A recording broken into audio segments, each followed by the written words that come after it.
Okay, today we're going to draw a human figure in proportion.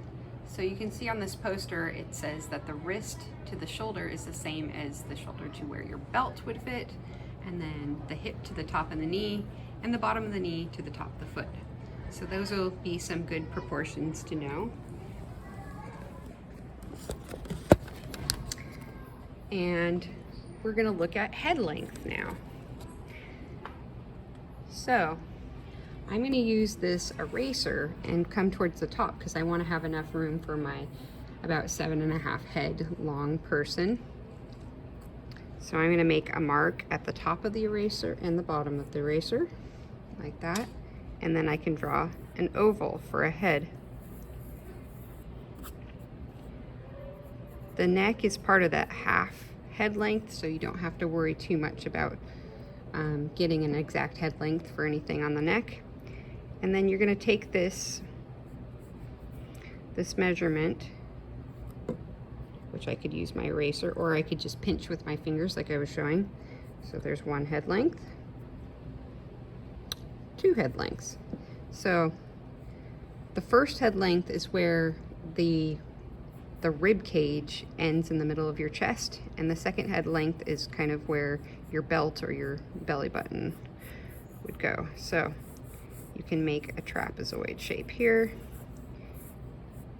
And then if you take a head length here, this will be about where your shoulder comes to, and go to the middle of the chest here.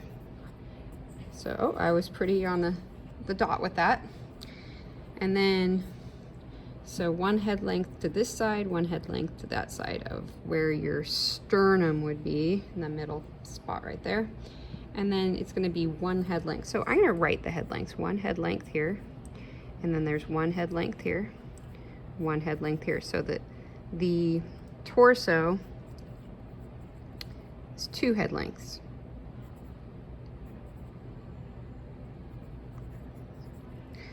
Now, the hips are going to be 1 head length.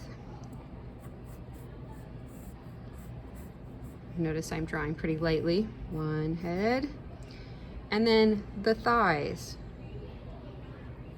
1, 2. Your upper leg, if you start in the middle, that helps so that your legs are even, are going to be 2 head lengths long. So 1 head and 1 head. So upper leg, 2 head lengths. All right, and then you have a knee. That's part of that. That's when you say 7.5. And then this is going to be to the foot this time. So 1, 2, and we're going to have the foot is going to sit down here. So sometimes it helps to draw the foot, and the foot is a head length. So we'll have 1 foot face to the side, and you want to make the base of your lower leg smaller because that's where your ankle is, and that is mostly ligament and bone. So this whole section right here is 2 head lengths. So we'll repeat that. You could actually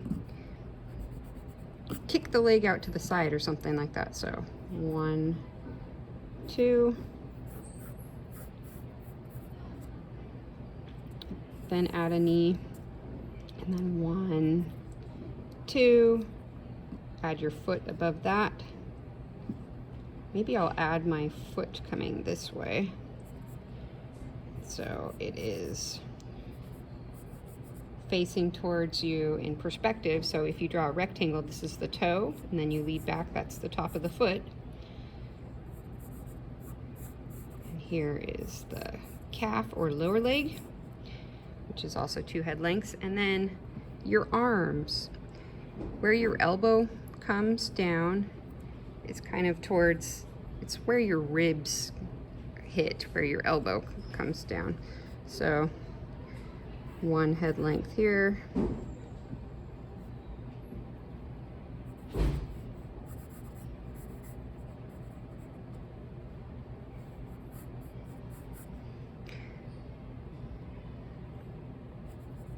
and then one head length here.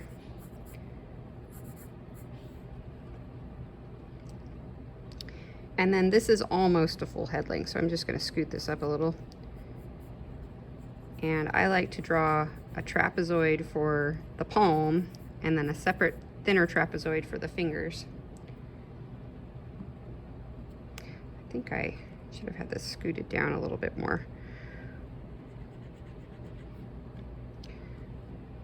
Okay, because you should be able to touch the top of your leg, or put your hand in your pocket here. And then you can also make your arm, let's make this more of a trapezoid, come out